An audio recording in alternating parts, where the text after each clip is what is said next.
When Dr. Johnson went to Africa for his research, he came across something that he had never seen before. He met a black woman who reminded him of an extinct species. Dr. Johnson became fascinated by the woman and had to know more. But when the woman started talking to Dr. Johnson, he knew something was wrong immediately. Dr. Johnson could barely believe what he was hearing. But before we start our story, smash the like button, make sure to subscribe, and hit the notifications bell so you won't miss any new stories. It wasn't easy to track down this strange woman. At first, he didn't think she was even real. But now, standing right in front of her, having a conversation, he began to doubt his assumption. Could this be the discovery of his lifetime? The woman revealed many bizarre details about her life to Dr. Johnson, things he could never have imagined to be real. He knew that the world needed to know everything that this woman was telling him. But how will he get them to believe this crazy story?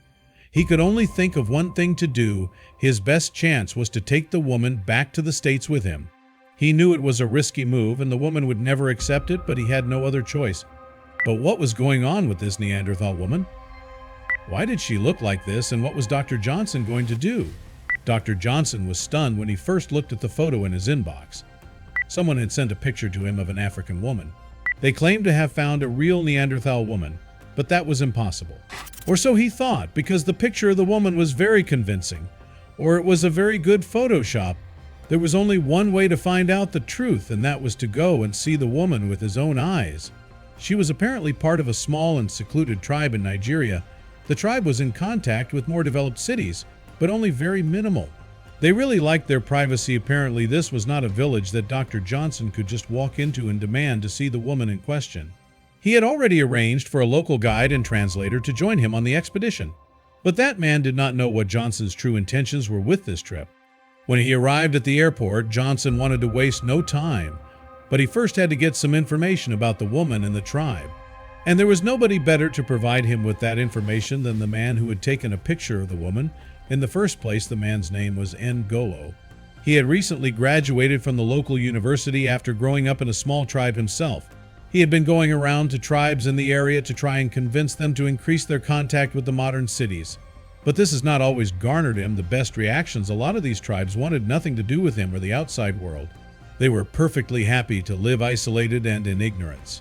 Ngolo has had to run for his life on more than one occasion, but that still has not stopped him from pursuing his mission.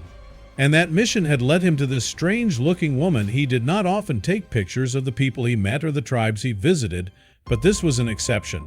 But he also saw the potential if this woman would actually turn out to be real.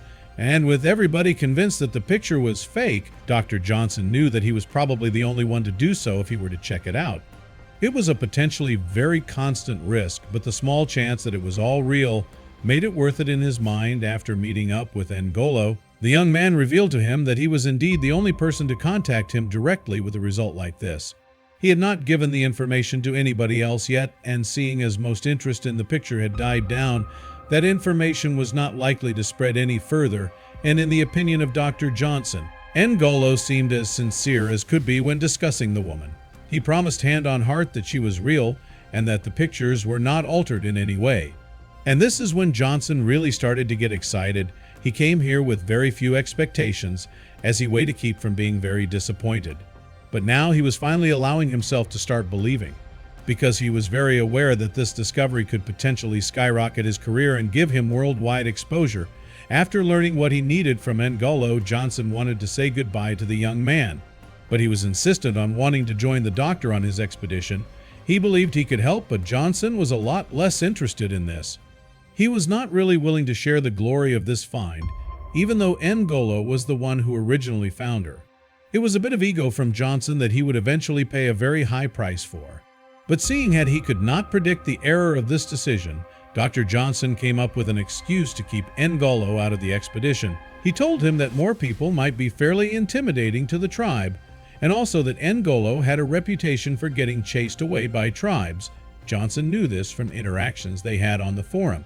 Ngolo was not happy about it, but he realized that there was no way for him to tag along. He had to trust that the doctor would be fair with his actions and not forget who had actually found the woman. But he did not even really care about the money and fame.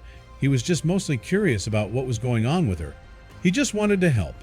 N'Golo's intentions were clearly very different than those of Johnson, even though the doctor kept telling the young man that they wanted the exact same thing.